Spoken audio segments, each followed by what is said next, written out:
currently, nag-open ang Paw Prints dito sa may Calibutbut, Bacolor Pampanga. And right now, grand opening nila. And daming nag-avail ng kanilang promo. Yes, so they're having a free vaccination for anti-rabies. Yes. And at the same time, meron silang mga discount ngayon. So, ayun guys, ang daming tao dun sa lobby. So, while nandun sila, ikot tayo dito. Sa likuran namin dito, pet hotel. Mga pets natin ngayon, meron na rin silang mga hotels. Yeah. So lalo-lalo pag tayo mag-travel, talagang pwede natin silang iwan dito. Pwede rin mag-stay. Correct. So pwede silang mag-hotel muna for kung ilan days yung travel nyo. Correct. And then balikan nyo na lang sila. So, nasabi ni Mark kanina, meron din confinement dito. Ayan. In which, for example, may sakit po yung mga alaga natin. Yes, so parang ito yung clinic nila. So, at the same time, speaking of clinic, meron din sila vaccination room. And surgery room. room. Yes. So currently, guys, meron tayong vaccination. Parang deworm natin ginagawa. Yeah, so anti-rabies and deworm for this one. So check nila muna kung yung temperature, yung condition. At the same time, may kasama na rin silang grooming. Yes. You know.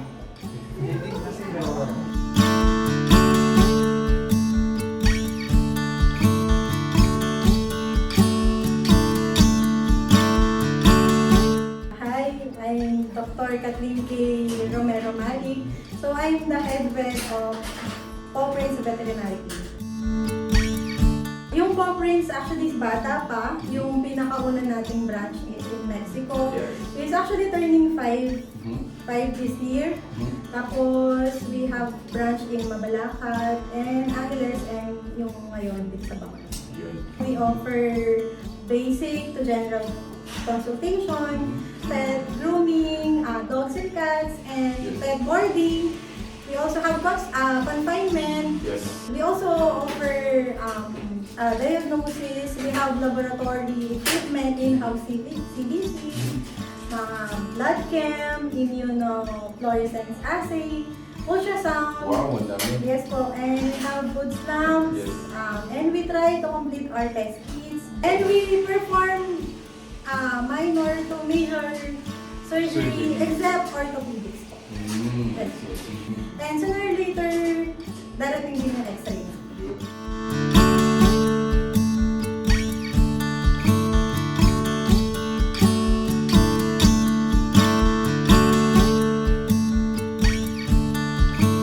Somehow, mas upgraded yung mga gamit natin. Yes po. For example, for the confinement, in Bacolor Branch, we have infrared cage na for fast recovery. Tapos na, sir. Anong case niyan, sir? Parvovirus. Anong ibig sabihin nun? Parvovirus kung enteric virus po siya, kasi nisira yung lining ng intestine. May virus. Viral infection po siya sa gastrointestinal.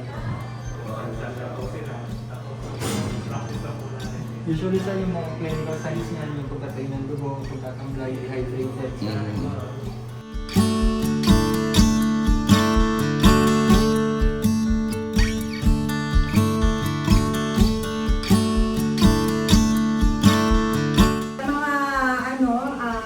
Bagong pet owner, unang-una, kailangan po kumpleto yung vaccine ng alaga niyo. Yes po.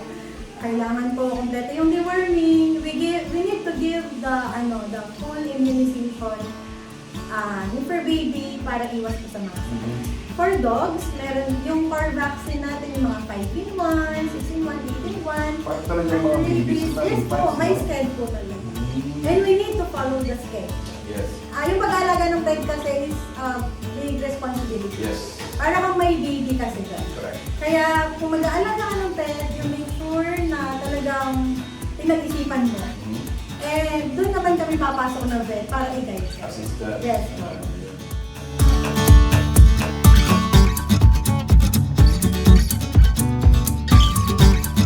Ma'am, sa mga taga-Bacolor, mga near this area, Terrastagan, and yung south part ng Angeles.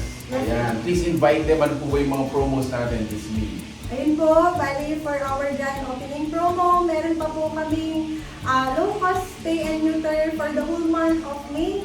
And then we also have discounted grooming promos and may mga freebies pa po tayo na pinunod. There you go. Business information po, what time do we open? Ayun po, yung clinic hours po natin is from 8 a.m. to 7 p.m. Mondays to Sundays, and we also do house call appointment, home service. Wow. If hindi po kaya makapunta, we accommodate home service. In Mexico, Magdalagat, Activities and Training. There you go. Thank you so much, Ma'am Kat. Thank you, sir. God bless you po and congratulations on your success. At least yun pong sa ganong pagkakataon po ay natutulungan natin. Yes. Maraming salamat po. Thank you so much.